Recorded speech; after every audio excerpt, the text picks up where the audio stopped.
noite, Bahia. Mais um programa Tete a Tete.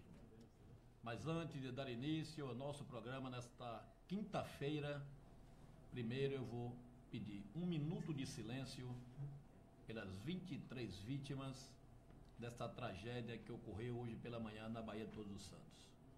Infelizmente, vidas foram ceifadas, infelizmente trabalhadores que saíram de madrugada das suas casas para trabalhar na nossa capital, ocorreu esse fato que deixou toda a Bahia consternada. Desse desastre de hoje na Bahia de Todos os Santos.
Boa noite.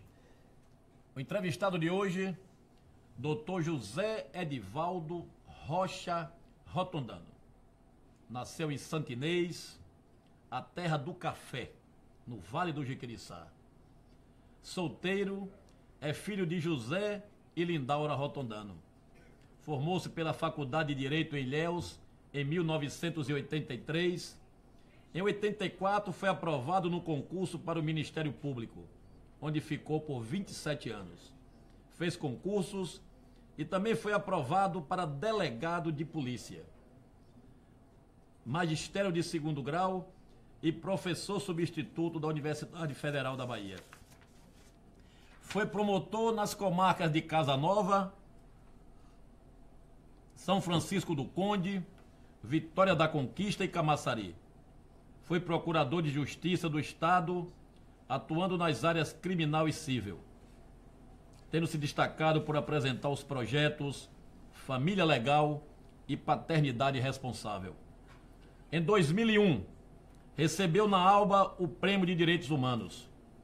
Foi empossado ao cargo de desembargador no Tribunal de Justiça da Bahia em 20 de abril de 2012 pelo 5º Constitucional. Foi escolhido pelo governador Wagner na lista tríplice do TJ Bahia, ocupando a 39ª vaga de desembargador.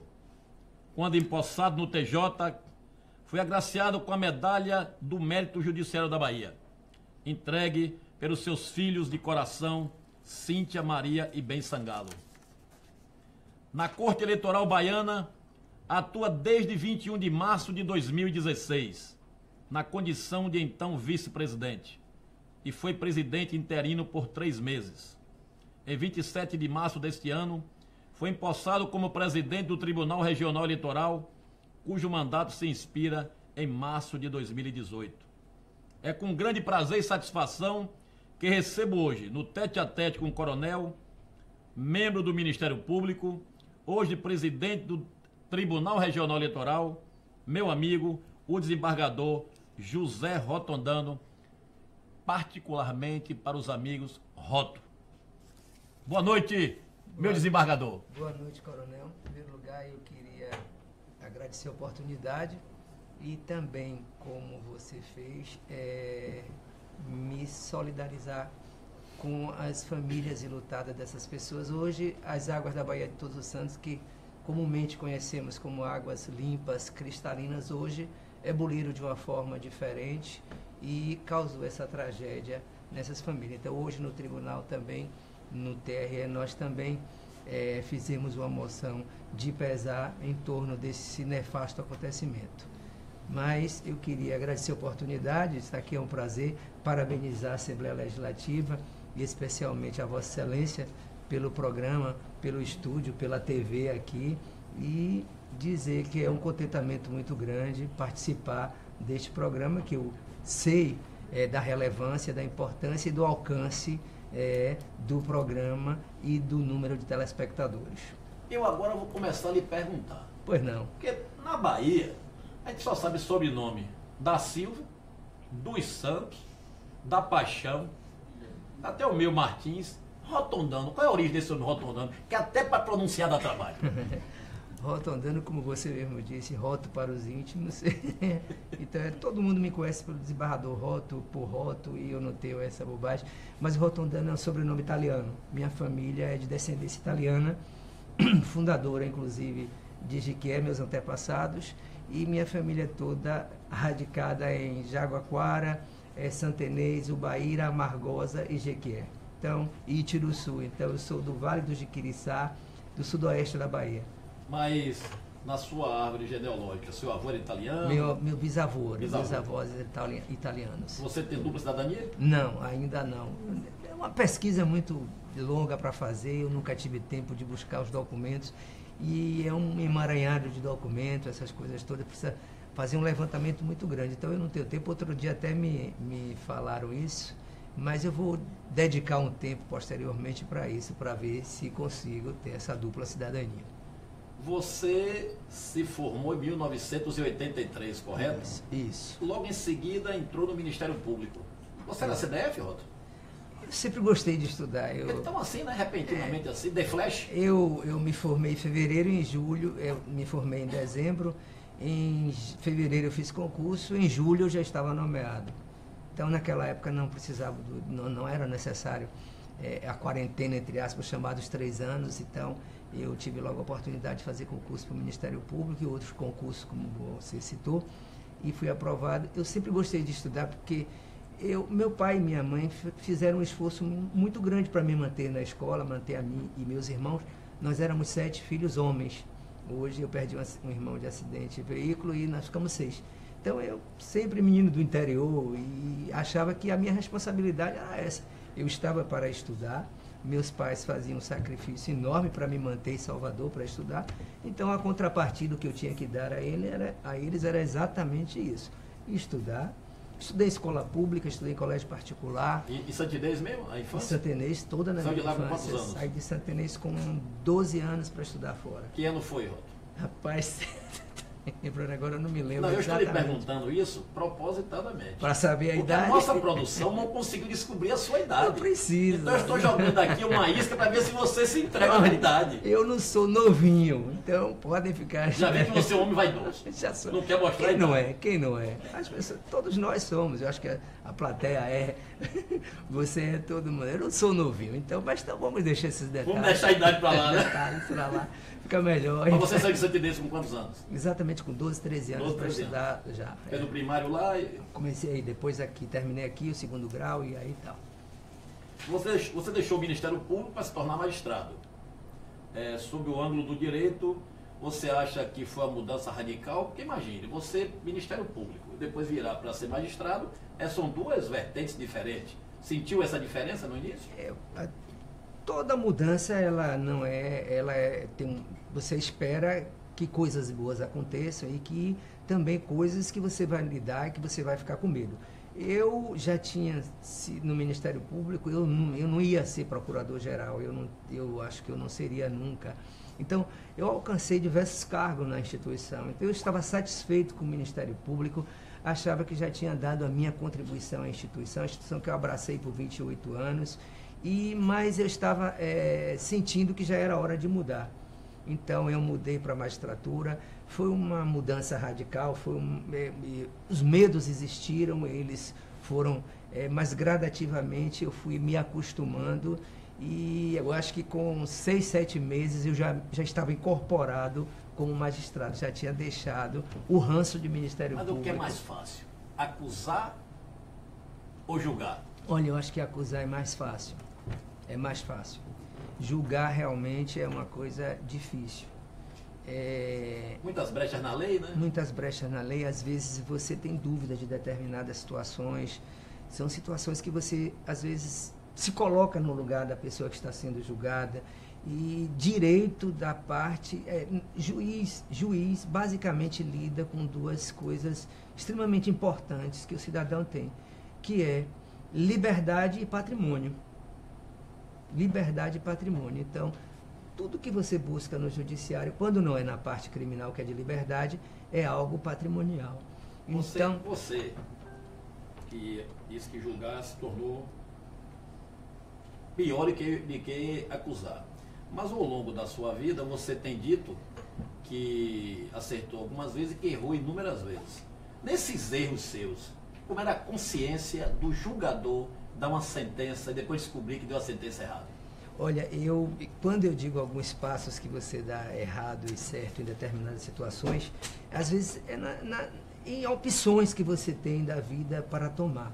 Agora, eu lhe confesso que como magistrado, até hoje, eu nunca proferi uma decisão que me arrependesse e que não estivesse exatamente consciente daquilo que eu estava fazendo. Eu, até hoje, não me puni por eu ter decidido algo que não fosse de acordo com o meu convencimento. Quando eu digo, às vezes, erros e acertos, eu digo, por exemplo, deixei o Ministério Público acertadamente.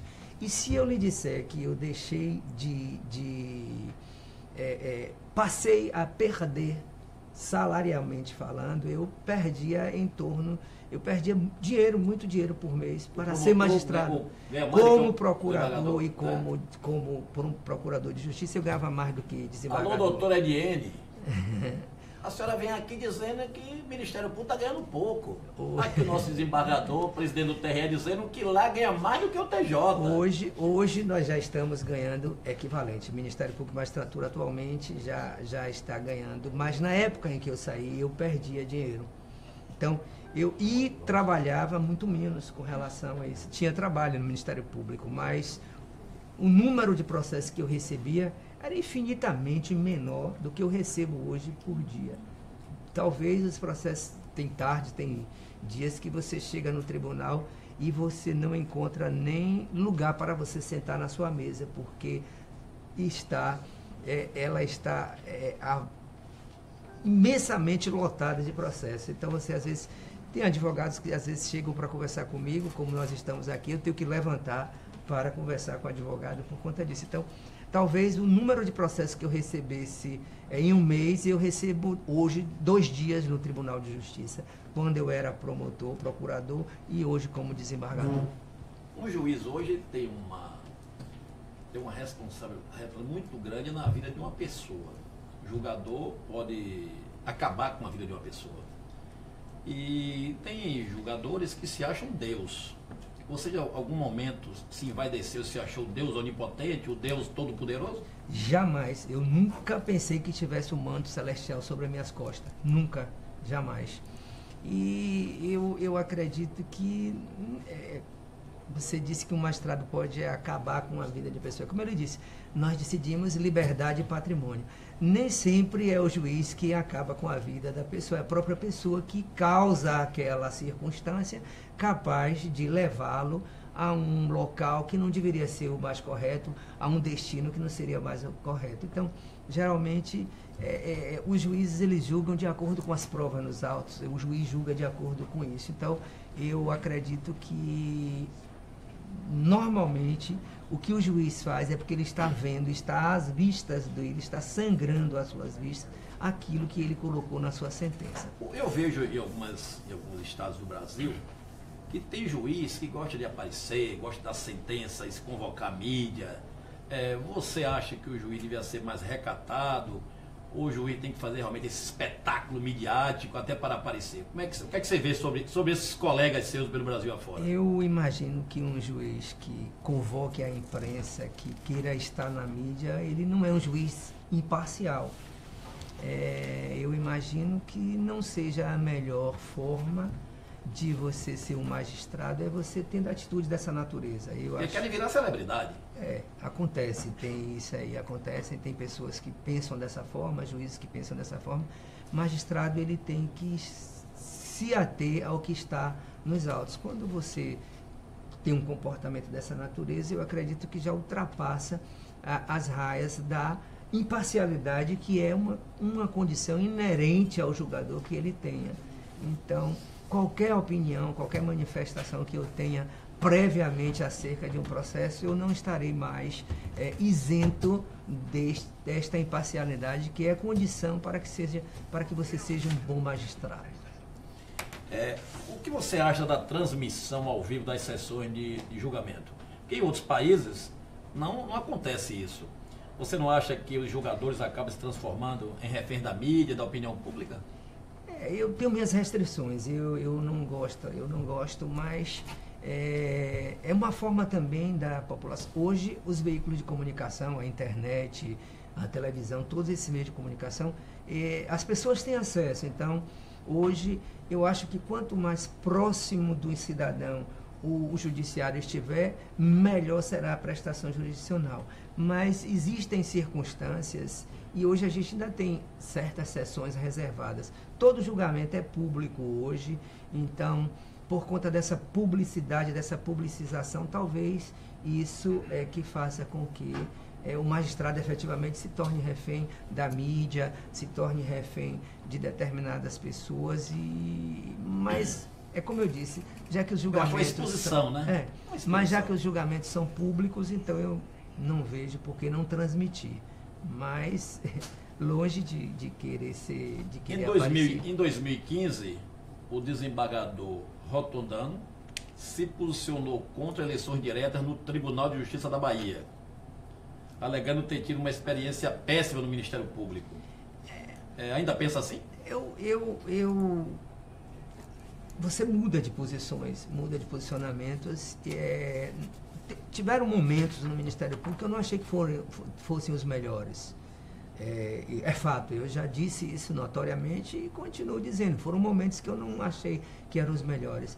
Mas eu acho que oportunizar hoje as eleições para que possam todos disputar é uma forma mais democrática, embora nós tenhamos uma lei, a Lei Orgânica da Magistratura Nacional, ela prevê a antiguidade e prevê as eleições da forma como ela é feita hoje nos tribunais. Então, mas você muda de pensamento, você muda de opiniões, e o direito é isso, essas modificações, essa mutação que você tem para você se adequar à realidade do momento. Eu vejo que em determinados momentos, eu lhe confesso que até hoje eu não estou seguro se efetivamente deva as eleições para a magistratura, para a presidência dos tribunais, serem efetivamente elas diretas. Mas você fala diretas com a participação dos juízes. Dos juízes. Não só desembargadores. Não só desembargadores. Quando se dessa forma... E hoje os desembargadores é que votam isoladamente. Hoje nós temos 5 cargos na mesa diretora do tribunal, então os 5 mais antigos é que poderão concorrer à presidência. Você é contra a manutenção legalmente dos 5 mais antigos? Não é que eu não seja contra, eu acho que tem uma lei, e que a lei, embora a Lei Orgânica da Magistratura seja de 1977, se você me perguntar, é uma lei que já está... Hoje já não está no mesmo avanço do que nós temos hoje, mas é a lei que vige até hoje. Mas eu vou perguntar ao desembargador Rotondano. Imagine se tivesse 5 na lista por antiguidade e nenhum dos 5 agradar a corte, a maioria da corte, e aí vai fazer o quê? Vai se engolir a pulso? A lei prevê isso, e aí um momento esse. E o próprio regimento do tribunal remete a isso. Essa lei depende da Assembleia? Essa lei é orgânica nacional. Vamos trabalhar para fazer essa abertura. Abertura, então... Eu acho que o desembargador que entra, tiver com 1 ano, 2 anos, ele pode concorrer também a ser presidente. Não, existem juízes que são administradores natos, existem pessoas que sabem administrar. Então, eu dirigi o Poder Judiciário, dirigi a Assembleia Legislativa. O cargo é político desses poderes, eu não tenho dúvida, mas você tem que ter noção de administração.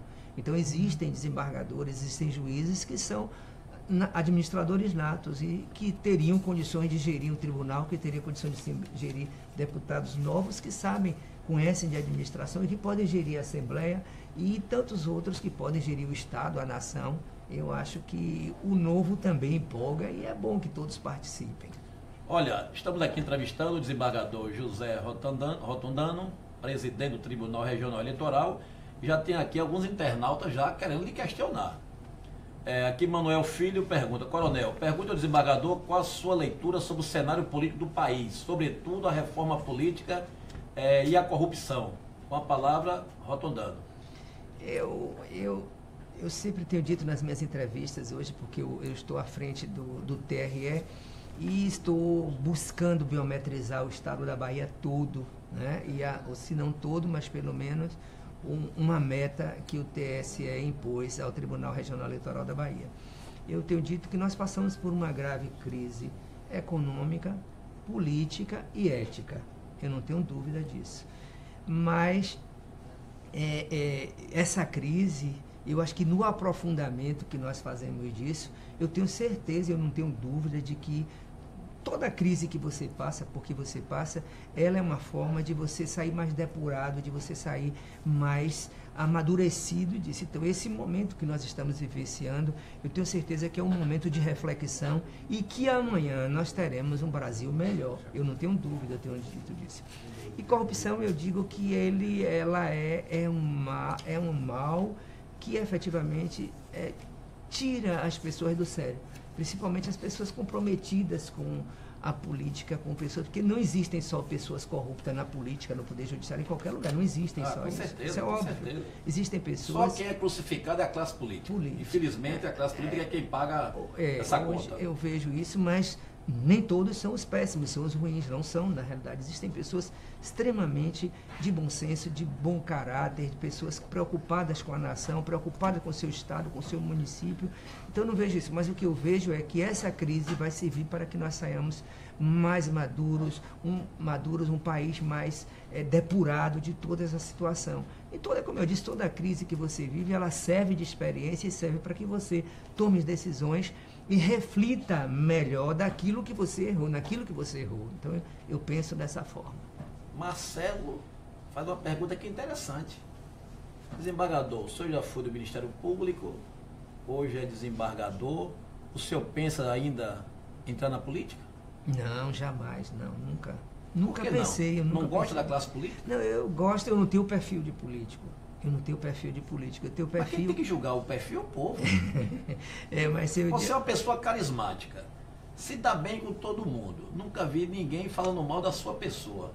Então, para que perfil melhor do que esse? Não, mas eu não, até então... Daria um bom senador da República. Não me vejo em Brasília, não, de jeito nenhum. Nem se fosse para um tribunal superior, eu não me vejo em Brasília, eu me vejo em Salvador desenvolvendo meus projetos com o meu povo daqui que eu gosto, que eu vim do Ministério Público. Sou povão, gosto do povo, isso é fato, ninguém tem a dúvida disso. Então eu não tenho nem jeito para a política eu tenho jeito para julgar, para atender as pessoas, para ver, eu gosto de passar na rua e as pessoas dizerem, olha, aquele ali já um dia, quando era do Ministério Público, quando era mais, julgou o meu processo e foi rápido, eu gosto disso, na realidade. Você acha que tem muita interferência da justiça no processo eleitoral? Não tem não. Às vezes tem sido mais comedido as coisas com relação a isso. E até porque existe uma súmula do TSE que diz que não compete à Justiça Eleitoral se imiscuir em outras decisões do Poder Judiciário, embora seja Poder Judiciário. Mas tem juiz no interior que se acha o Deus. Ele quer ficar além das normas e das regras eleitorais. Tem casos aí que o juiz proíbe comício até tal hora, proíbe carro de som que ali dá direito. Tem uns aí que se acham realmente os verdadeiros semideus. Nós passamos por isso agora nas eleições do ano passado e nós vimos realmente o que a lei não proíbe é permitido. E muitas vezes, às vezes as pessoas ficam... Nós tivemos vários embates com promotores, com políticos, então por conta disso. Então, mas é para isso que existe o TRE, porque a lei não proíbe. A lei ela já prevê, por exemplo, o afastamento de quando deve ocorrer um comício um do outro, essas coisas. Então, pode haver comício no mesmo dia, em locais, na mesma cidade, tudo. E o que a gente vê é juízes efetivamente proibindo. Mas isso a lei não proíbe. Então, é para isso que existe o TRE, para corrigir essas distorções que acontecem no processo eleitoral, na condução do processo eleitoral na primeira instância. Nossos juízes são responsáveis, eu não tenho dúvida disso. Alguns cometem algumas coisas, talvez até por inexperiência. Toda classe existe isso, não tem inexperiência de estar julgado, porque você conduzir uma eleição no interior, você é do interior e você sabe disso, é difícil, as pessoas, principalmente quando se trata de eleições municipais. Então, acontece.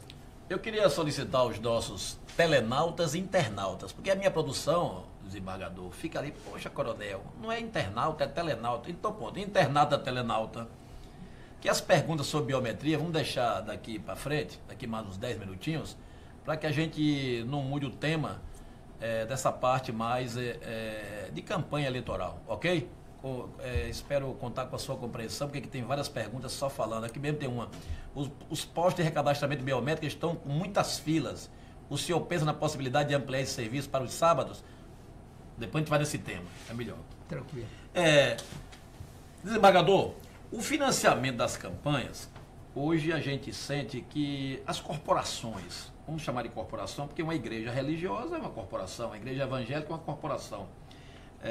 Você não acha que essas corporações desequilibram o jogo quando eles lançam candidatos próprios contra candidatos que não fazem parte desse tipo de instituição que os apoia por trás? Eu concordo, eu não tenho dúvida. Acontece essas distorções, como eu disse, isso acontece. Eu não sei se seria viável ou não. Eu sei que acontece e eu rotondando cidadão, eu não gostaria. Eu não gosto dessa situação. Eu posso dizer que o cidadão rotondando, cidadão, eu não gosto. Eu acho que é um jogo de braço em desequilíbrio, eu diria isso. Principalmente que a igreja evangélica externa, a católica já não externa seus candidatos. Então realmente é um jogo muito... não é o... desequilibra. Desequilibra. Você não acha que o Brasil precisa de uma nova constituinte para fazer uma reforma efetivamente do que fazer esse penduricalho como estão para votar no Congresso Nacional? Olha, a Constituição nossa é boa, é uma Constituição boa, mas a sociedade já reclama algumas mudanças, né? Então, eu vejo que existem esses penduricalhos, como você mesmo disse, utilizando a sua locução, eu não vejo ela como salutar, não vejo elas como salutar. Eu achava que efetivamente já é hora de se pensar numa modernidade, o país avançou em muito, então está na hora efetivamente de se tomar decisões diferentes das que se vem se tomando até hoje. Eu vejo assim, dessa forma. Aqui tem uma pergunta aqui de Santana. O que o nobre desembargador Rotondano acha da postura do CNJ em relação aos magistrados que maculam a área jurídica? Olha, o CNJ é um órgão de controle, né, do judiciário, tem a função de, administrativamente, ele não interfere nas decisões judiciais, mas nas decisões administrativas do CNJ, do judiciário, ele vem agindo, e eu acho que nossa magistratura melhorou muito, eu não tenho dúvida. Esses juízes que podem macular, ou que maculam, entre aspas, a magistratura, eu acho que eles são contados de dedo, então não pode se generalizar. Eu acho que são casos pontuais e que isso hoje o próprio CNJ, as corregedorias dos tribunais, elas têm atuado de uma forma muito efetiva, muito eficaz, e você já não vê mais esses escândalos que existiam antigamente na magistratura. Hoje nós temos uma magistratura mais equilibrada, juízes mais conscientes, mais responsáveis, cometendo às vezes alguns exageros, que é normal que aconteça, mas eu não vejo mais como maculadores do judiciário. Toda eleição há sempre aquela desconfiança, a urna eletrônica tem problema, pode ser fraudada. Existe realmente alguma possibilidade de uma fraude na urna eletrônica? Olha, telespectador internauta, telenautas, tudo isso e tal, eu afirmo com todas as letras que o processo eleitoral brasileiro é o mais seguro do mundo. Eu não conheço um outro igual. Inclusive essa tecnologia, né? Não existe. O que nós temos hoje é extremamente seguro. Há dúvidas? Existem. Eu vou falar uma coisa para vocês daqui a pouco. O que acontece normalmente, Ângelo, o seu nome é Ângelo Coronel. Então, Ângelo Coronel. Mas existem inúmeros Antônio da Silva Santos. Vários. Milhões de Maria José dos Santos. Às vezes o que acontece, e isso aqui o equívoco é isso, é que quando chega na sessão eleitoral, alguém assinou a lista de presença por outro, no lugar de Maria José dos Santos, RG número 577, assinou Maria José dos Santos, RG número 6.000 e pouco. Então, o que acontece às vezes é isso, é que o mesário desavisadamente, às vezes, assine aqui tudo, mas eu não conheço caso de dizer que na urna eletrônica haja fraude. E, inclusive, está aberto, inclusive, os internautas, os telenautas e todos os... Está aberta no TRE até o dia 10 de setembro, salvo engano, meu Deus do céu, não sei se é 10 de setembro, um edital chamando todos os hackers do Brasil inteiro e do mundo inteiro para tentar burlar a urna eletrônica, fraudar a urna eletrônica. Isso existe, isso o TSE faz anualmente.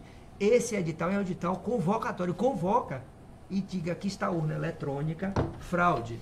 E eu não conheço até hoje um hacker que tenha conseguido fazer isso. Nós que somos políticos, talvez, um minuto, talvez, porque eu vou lhe dizer, eu não sabia disso. Eu sou da magistratura, fui do Ministério Público, fui promotor eleitoral e hoje sou juiz eleitoral da Corte da Bahia e não sabia da existência desse edital, que esses hackers são convocados para essa finalidade. Então, talvez as pessoas não. Alguém que queira pode consultar o site do TSE, que está aberto um edital chamando os hackers para tentar fraudar a urna eleitoral. Aqui agora embolou de pergunta. Embolou de pergunta e engarrafou. Luiz Fernando Gomes, desembargador, a Escola Judiciária Eleitoral da Bahia vai descentralizar para o interior? Já está para o seu contentamento, para a sua felicidade, para a alegria de todos. Eu já assinei convênio com mais de 40 municípios, levando para o interior do estado o eleitor do futuro. Eu vou fazer a Semana do Jovem Eleitor. Recentemente eu transferi a Corte Eleitoral, Vossa Excelência foi convidada para Ilhéus. Lá nós fizemos ações de projeto de eleitor do futuro e fizemos seminário, aula magna na Faculdade de Direito. Então, a Escola Judiciária está à frente com a doutora Patrícia Cerqueira, que é uma juíza de escola, uma juíza produtiva, e está a cada vez... De escola. Uma juíza que... Rapaz, tem juíza de cerveja? Uma juíza top, digamos assim. Melhorou. Uma juíza top. Porque senão o televão está perguntando, meu Deus, o desembargador falou que tem juiz de escola, não tem Brahma, não tem Antártica. Então, está entregue à doutora Patrícia, que tem conduzido tão bem e tem inúmeros projetos. Então, nesses interiores que eu tenho ido, em todos eles, tem uma ação do Projeto Eleitor do Futuro e tantos outros que tem.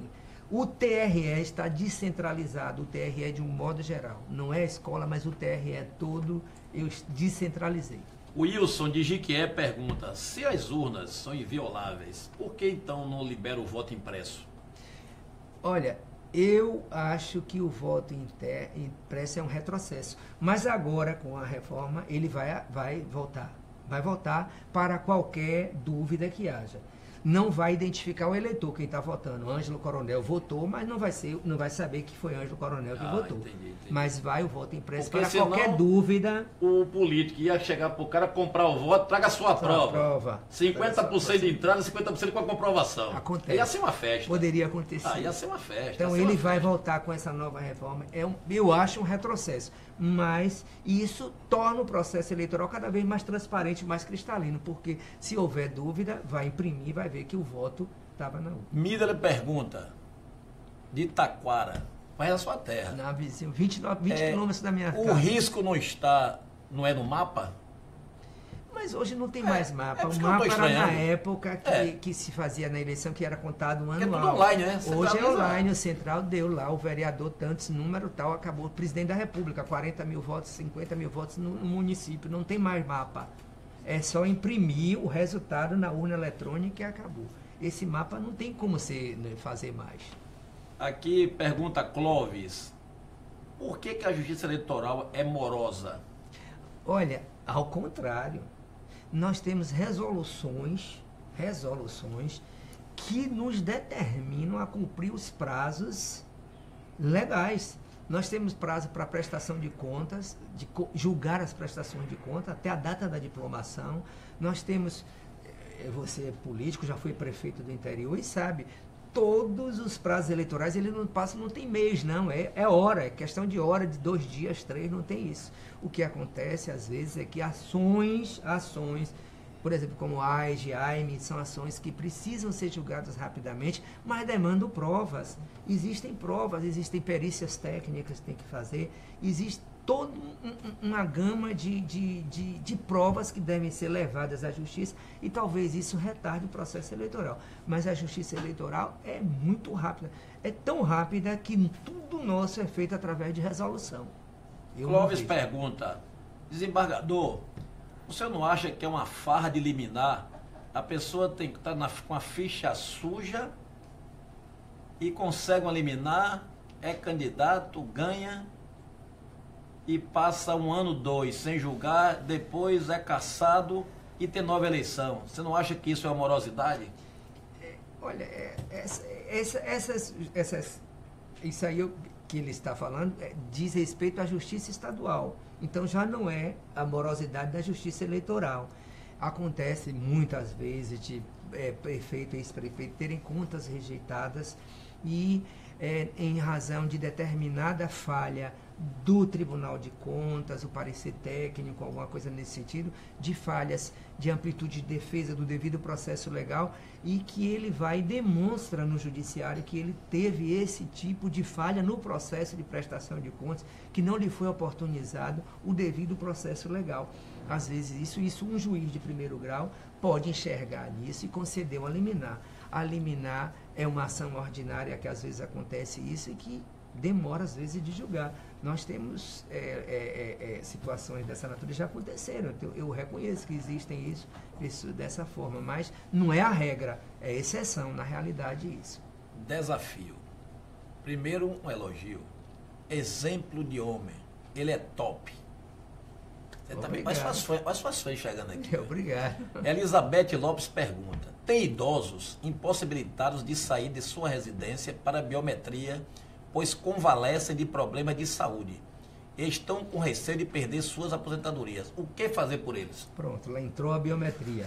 Agora vai ser biometria. Olha, Elizabeth, se esta pessoa, o idoso, tem mais de 70 anos, ele não é obrigado a votar. O idoso, dessa forma, ele não é obrigado a votar. Em nossos cadastros, se ele estiver lá hoje, embora ele não tenha votado, ele está ativo, que há 3 eleições cancela. A obrigação de votar até 70? 70 anos. Então está respondido também aí, Verusca. Está respondido. Então, 70 anos. Os menores de 18, de 16 a 18, e os maiores de 70 anos, eles não estão obrigados a votar. Eles podem ter os títulos cancelados. Entretanto, a penalidade imposta a essa pessoa é nenhuma, porque ele não tem a obrigação de votar. Ele está dispensado de votar. Então, ele não tem penalidade. Tem o título cansado? Tem. Cancelado é fato, porque para o TRE, se ele completou 70 anos agora, ele tem a obrigação de se biometrizar até 31 de janeiro. Mas se ele não fizer isso, ele comprovando que ele tem os 70 anos, ele não tem a penalidade que a lei põe. Mas aquela não disse a idade dela. Mas existe alguma possibilidade de o TRE enviar esse serviço, por exemplo, para o hospital? Olha, não. Não tem como? Não há. Em primeiro lugar... Ou seja, então se a pessoa estiver doente, mesmo ela não estando com 70 anos, ela não se recadastra, consequentemente ela pode perder a aposentadoria dele. Terá o título cancelado, mas a lei tem previsão, a resolução tem previsão, as circunstâncias, a situação é relevada. Tudo tem um remédio. Tudo tem um remédio. Então, eu lhe digo, mas respondendo a situação... A biometria, ela precisa de internet de no mínimo 2 megas. Para nós montarmos um kit daquele, nós levamos em média 3 dias para aquilo, porque é todo um aparato que tem que ser feito ali. Então, nós não temos pessoal suficiente nem material para essa finalidade de, à vontade, Rotondano, se tivesse condições, em cada esquina da cidade de Salvador, de cada município do estado, teria um kit de biometria. Mas, infelizmente... Todos os 417 municípios têm que estar já regularizados. Hoje nós só temos 12 zonas eleitorais que não têm condições de fazer a biometria. Por uma questão muito simples. Nós não temos espaço suficiente. Estamos tentando alugar casas, imóveis para colocar os cartórios eleitorais. E eu acredito que até o dia 15 de setembro, mais ou menos, nós já tenhamos resolvido esse problema e todos os municípios do estado da Bahia, todas as zonas eleitorais farão, a partir dessa data, a biometria.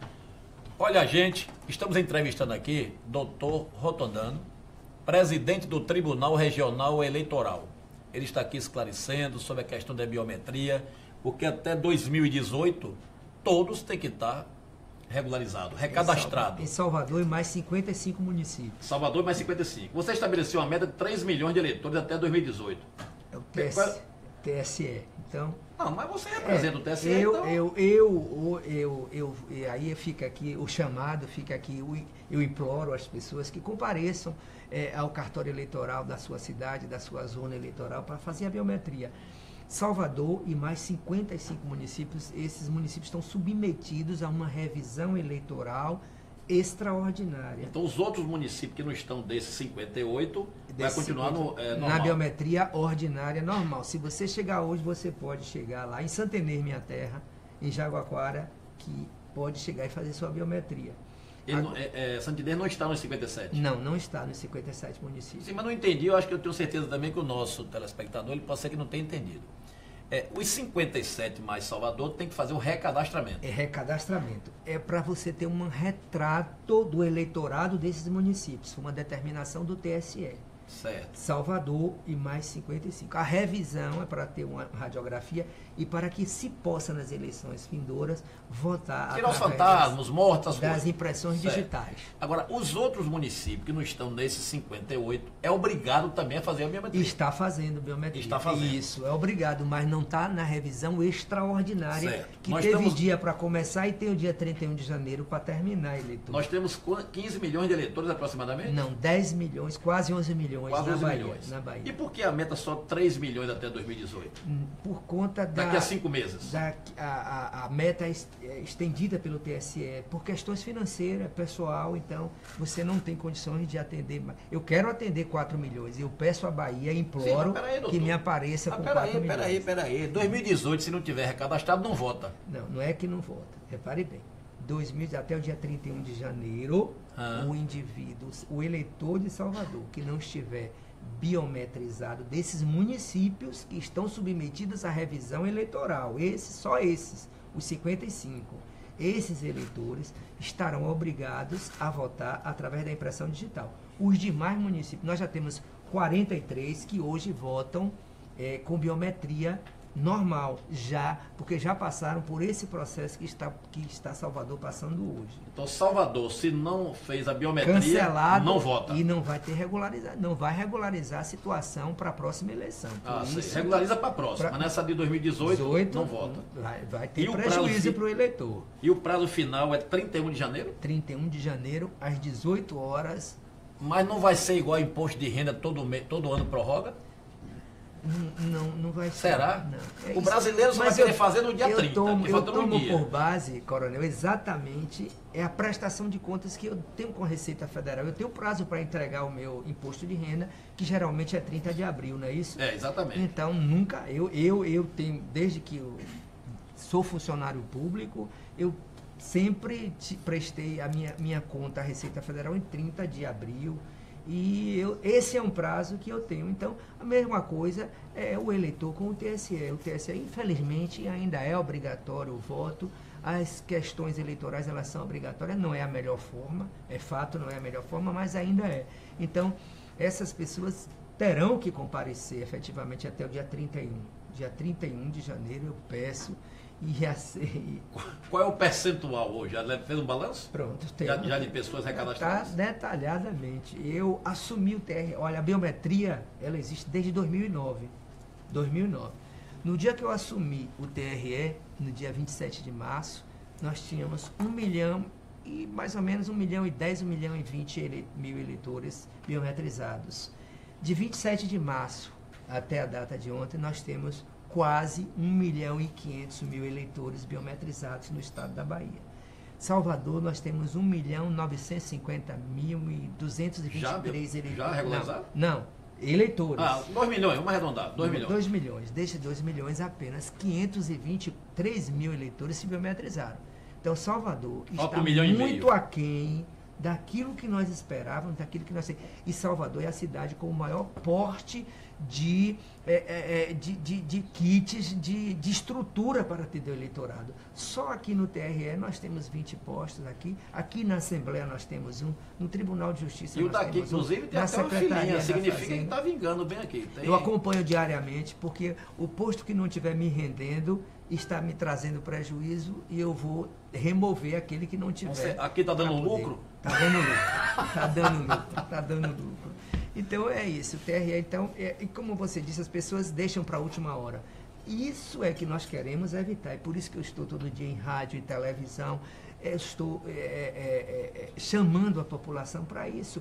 Essa é uma causa que não é do TRE, é uma causa que é nossa, é uma questão social, é uma questão que precisa ser enfrentada, porque essa é a garantia, a certeza de que 1 para 1 seu voto é o seu que está na urna, porque não existem duas pessoas com a mesma impressão digital. Então, acho que quando Deus fez o indivíduo, ele fechou a caixa da impressão digital de tal forma, porque não existe nunca na história da humanidade se soube que alguém tivesse uma impressão digital igual a outra. Então, o Brasil inovando é a segurança da eleição, eu não tenho dúvida nisso. 2 milhões de eleitores em Salvador. 2 milhões. 500 mil recadastrados, faltando 1,5 milhão. 500 mil, quantos meses? 5 meses. 5 meses. 100 mil por mês. Mas nós estamos em setembro, outubro, novembro, dezembro e janeiro. 5 meses. E se eu lhe disser... Ou seja, se mantiver essa proporcionalidade, vamos chegar a 1 milhão de eleitores recadastrados. Ou seja, 1 milhão vão ficar impossibilitados de votar. E se eu lhe disser que nós estamos fazendo no Estado, semanalmente, 100 mil eleitores. 100 mil eleitores nós estamos biometrizando por semana. Aqui em Salvador nós temos em média 60 mil por semana. Então está evoluindo. Graças a Deus está evoluindo. Então, isso. Mas se você me perguntar, Rotondante, você está satisfeito? Estou extremamente insatisfeito. Por conta, para mim, o eleitorado... Imagina as filas quando estiver mais próximo. Pois é, e é isso que nós não queremos, é evitar essas filas. É costume nosso deixarmos para os últimos momentos todas as situações das nossas vidas. É isso. No dia do imposto de renda, tem gente que só coloca na internet 18 horas, 19, aí está lotado o sistema e vai aquele negócio todo. Então, assim, e aí eu não quero que aconteça justamente isso para não culpar a má prestação do serviço. Nós estamos, e eu tenho dito, a partir das 14 horas o TRE às vezes não tem fila, não tem ninguém. Não tem ninguém. Então é preciso que as pessoas saibam que de manhã a fila é grande, mas de tarde, a partir de 2 horas, 3, é uma tranquilidade no TRE.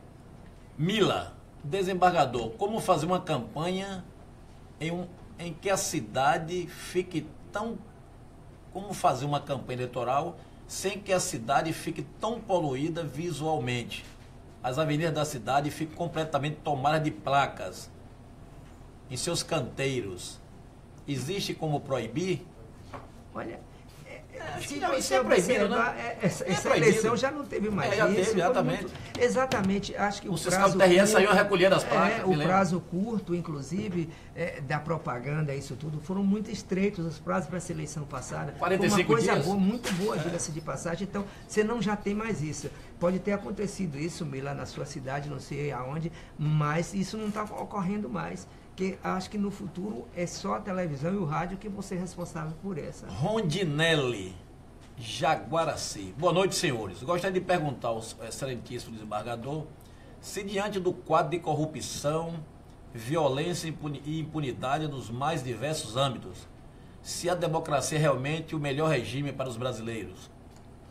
Olha, eu sou brasileiro, eu imagino que você tem sua liberdade cerceada, eu acho meio difícil. Então, o que precisa é que nós evoluamos para nós termos pessoas mais educadas, nós temos um Brasil melhor, as pessoas mais voltadas, a política de um modo geral, quando eu falo política, é a política social, as políticas sociais, tudo de um modo geral, para que oriente o cidadão, para que isso não aconteça. Mas eu não queria ser da Coreia do Norte, que você não tem direito a absolutamente nada. Eu acho que isso é um sonho que ninguém sonha no mundo. Doutor presidente, bota plantão dia de sábado, pergunta aqui Marcos.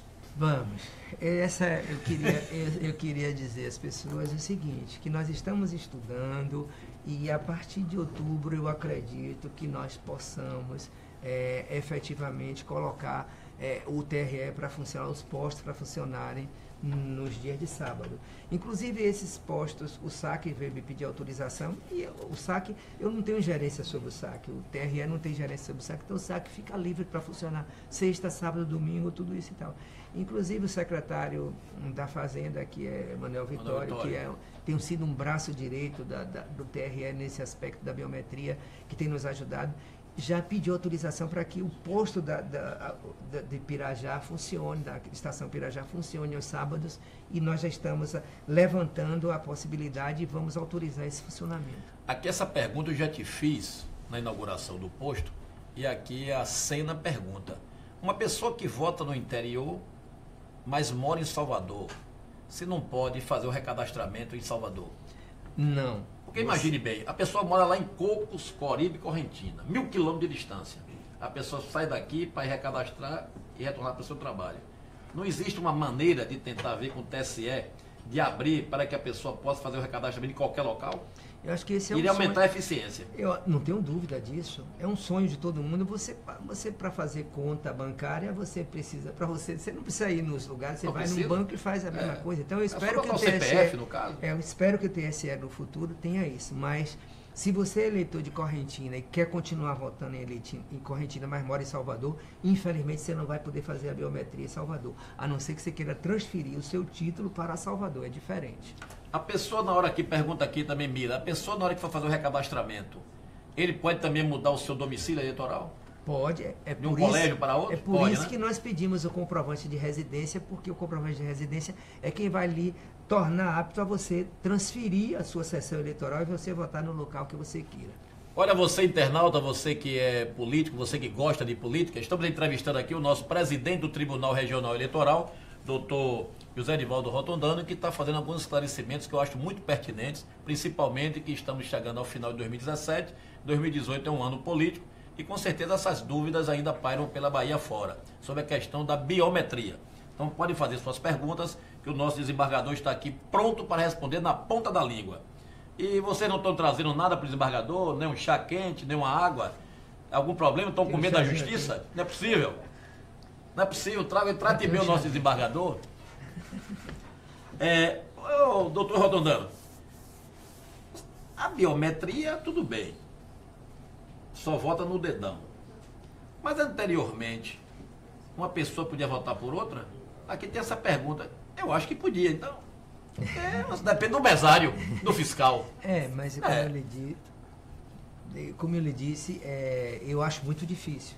Mas às vezes pode acontecer um mesário desesclarecido, que não seja comprometido, que talvez não tenha medo da punição que possa lhe advir por uma situação dessa natureza. Então, mas eu confesso que nesse processo da urna eletrônica eu nunca ouvi falar nessa situação. Se você me perguntar quando eu era promotor de Casanova, de Remanso, Centro-Sé, Pilão Arcado, Campo Alegre de Lourdes, Juazeiro, Curaçá, nessa região, quando eu entrei para o Ministério Público que não tinha urna eletrônica, isso acontecia, infelizmente. Infelizmente. Eu tive uma eleição, que eu fui no interior, e na época era na caneta. Caneta. Aí o juiz era meu amigo, os fiscais amigos, praticamente era o único candidato a deputado nessa cidade. E qualquer risquinho na cédula, o fiscal dizia, coronel. Aí eu, por que coronel? Isso é um risquinho, isso é uma nuvem. Nuvem é o que é céu é coronel. Então valia muito voz dessa natureza.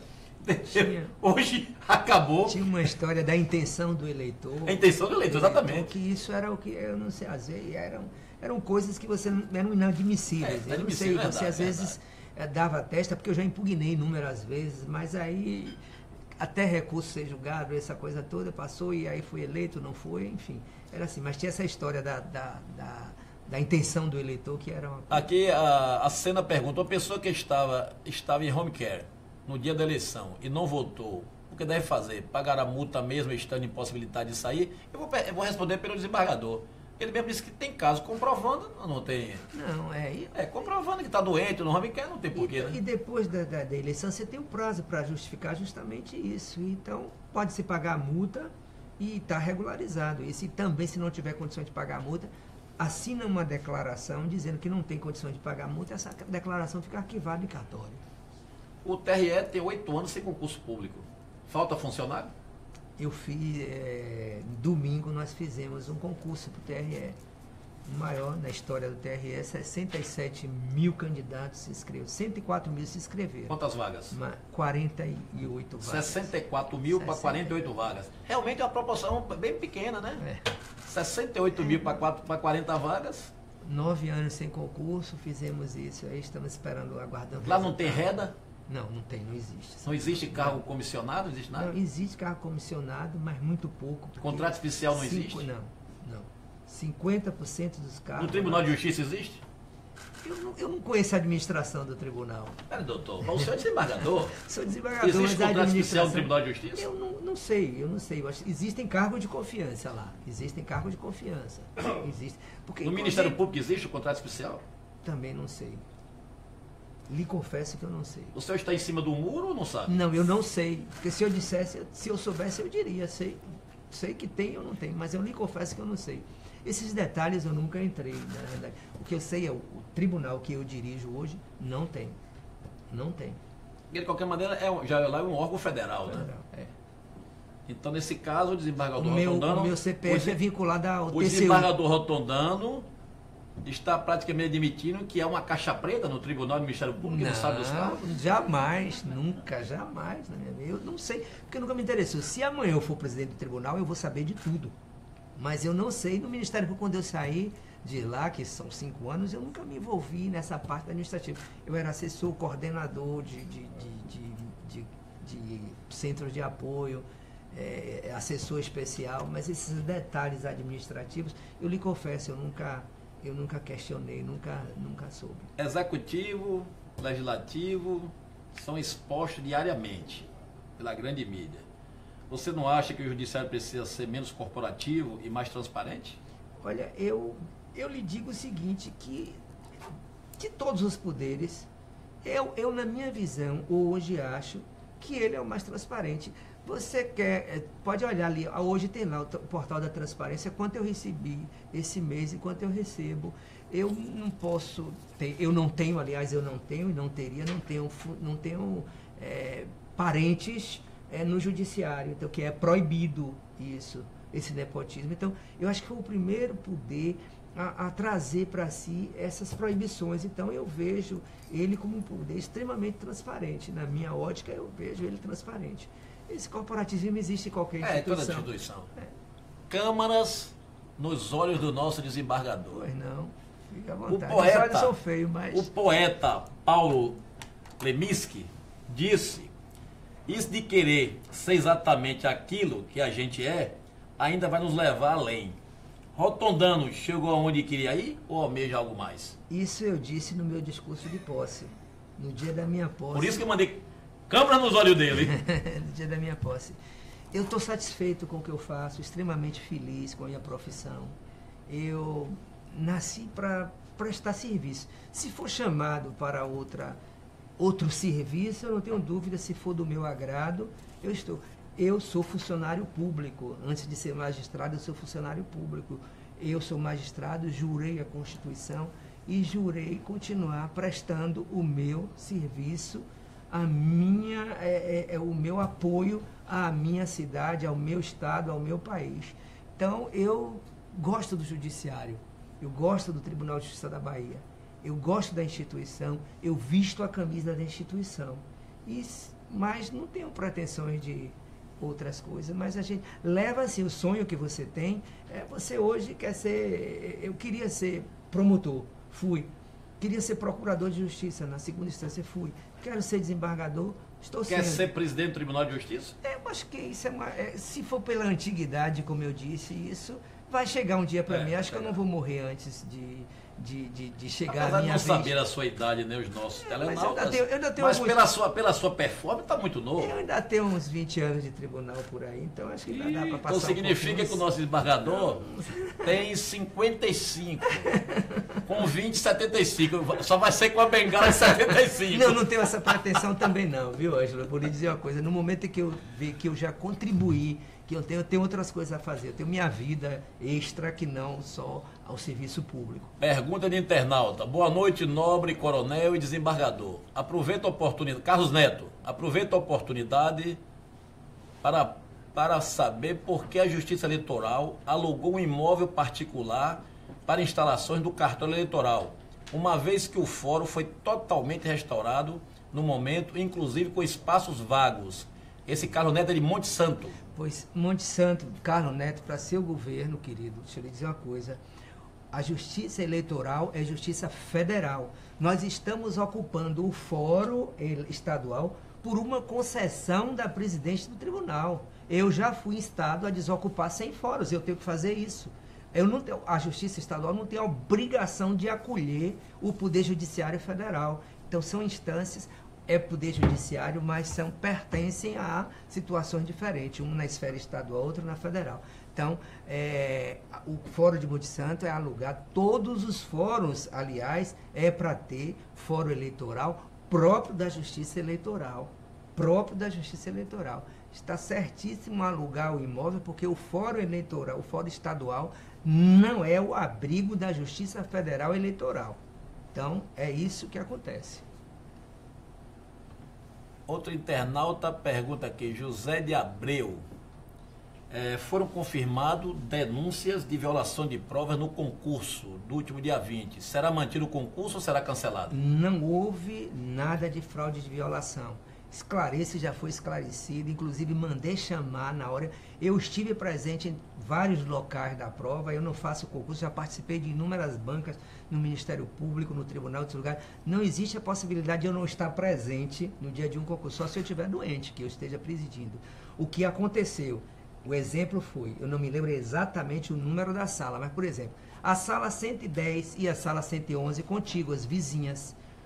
Houve um equívoco, se levou o envelope da contenda das provas da sala 110 para 111 e vice-versa. O fiscal, a pessoa responsável pelaquela sala, abriu a prova antes de começar, para entregar.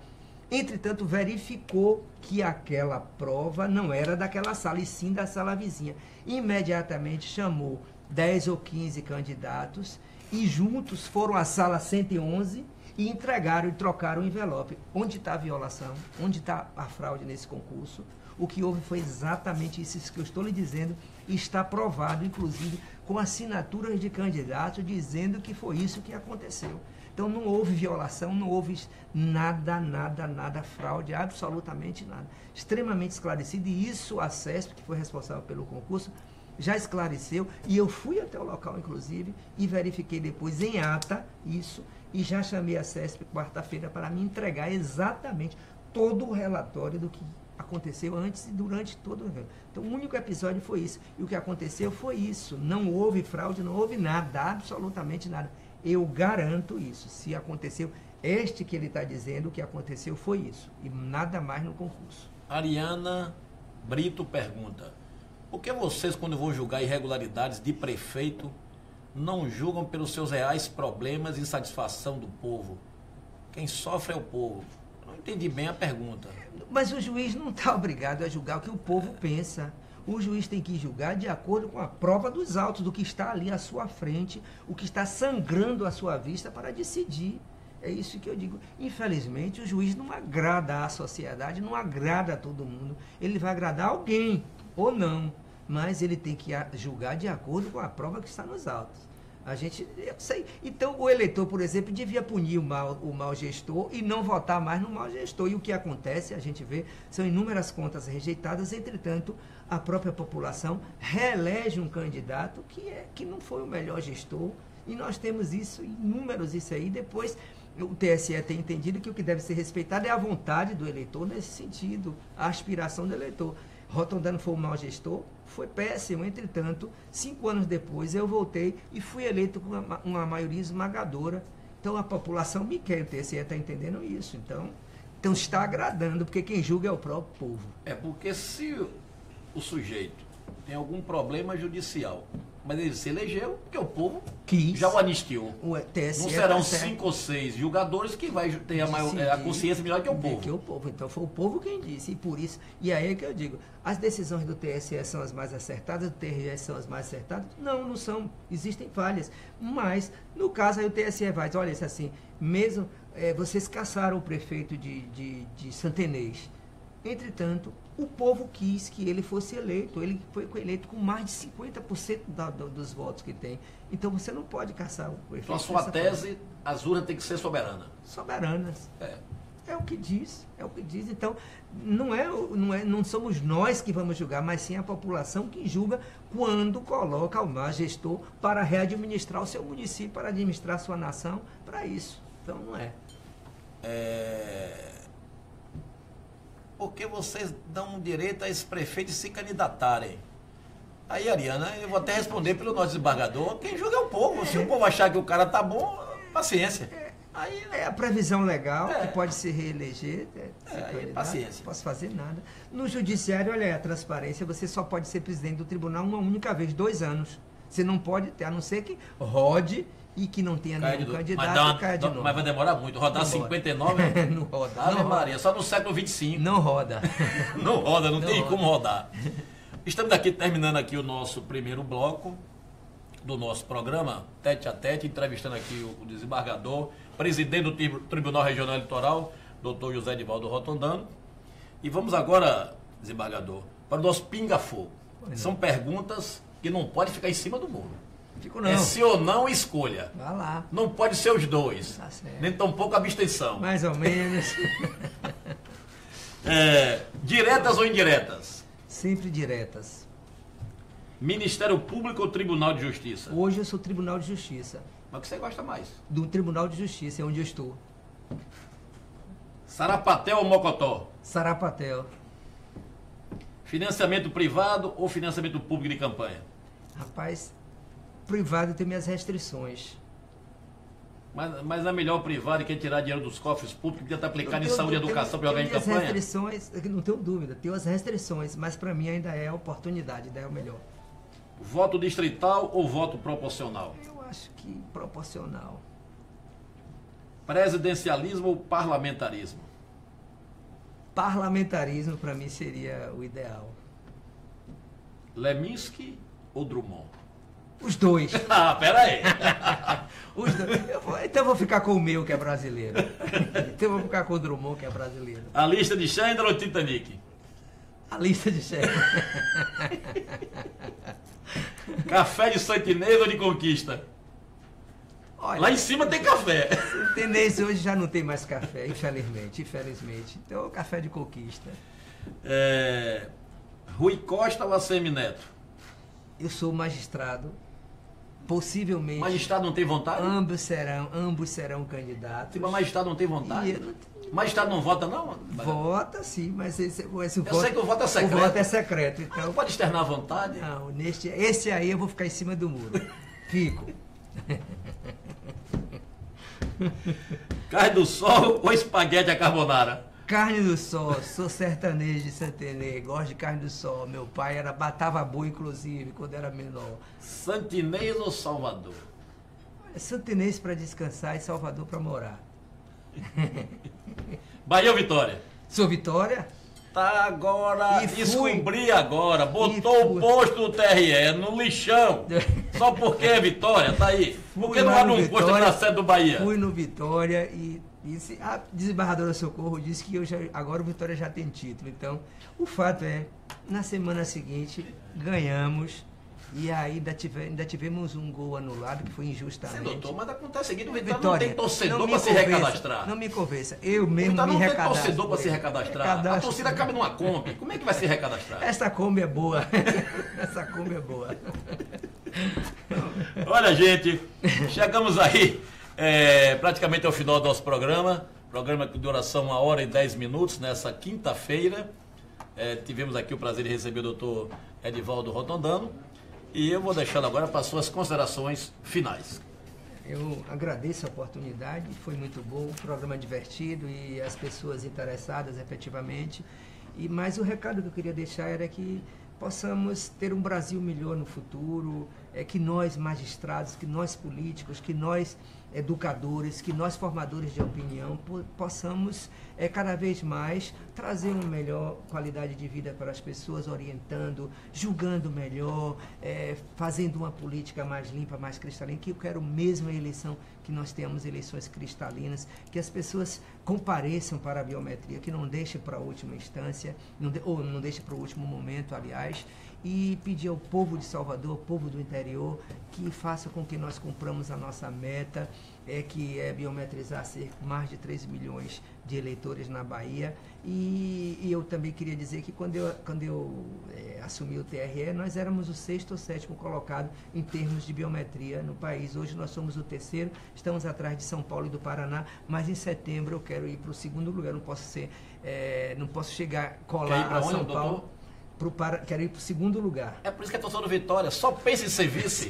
Só pensa em ser vice, meu Deus. E não vou ultrapassar São Paulo, porque a questão é proporcional. São Paulo tem quase 20 milhões de habitantes hoje de eleitores e a Bahia tem 10. Então nós não vamos chegar nisso. Mas eu quero ir essa meta, eu gostaria de alcançar essa meta. Eu estou aqui para servir, para esclarecer. Sou uma pessoa simples, sou do povo, gosto de pessoas simples, gosto de estar com as pessoas que eu gosto e de dizer à população que é isso, que nós estamos lá tentando prestar o melhor serviço. Existem filas, existem reclamações, existem, mas cada dia que nós cometemos um equívoco, nós tentamos melhorar no dia seguinte. E eu não tenho dúvida de que nós vamos alcançar essa meta e eu conto com o apoio de todos, inclusive dos políticos, da Assembleia, que tem tanto sido um braço direito nosso, inclusive com posto aqui, e conclamar a todos que apareçam para fazer a biometria. Era isso que eu gostaria de dizer e gostei do programa. A gente fica à vontade, responde, se ri e tudo. Então eu acredito que outros convidados também sentirão essa mesma emoção e esse mesmo carinho de estar aqui. Eu agradeço a vocês, as pessoas que estão aqui, que contribuem a seu programa. E espero que nós tenhamos trazido alguma informação para as pessoas que efetivamente gostariam de ouvir nossas perguntas. Em janeiro eu vou lhe convidar na inauguração do nosso estúdio novo, da Fé TV, que aí a gente vai saber se realmente cumpriu a meta dos sons da biometria. E eu estarei lá presente, com certeza. Mas, gente, chegamos ao final do nosso programa. Foi uma satisfação muito grande ter entrevistado nesta noite este homem público. Eu chamo ele do Doutor Carinho, porque eu acho que é unanimidade no Tribunal de Justiça. As pessoas, os colegas só falam bem dele, os serventuários falam bem dele, no TRE pela mesma forma. É uma pessoa que anda na sociedade, o carisma extrapola na sua face, no seu jeito de ser.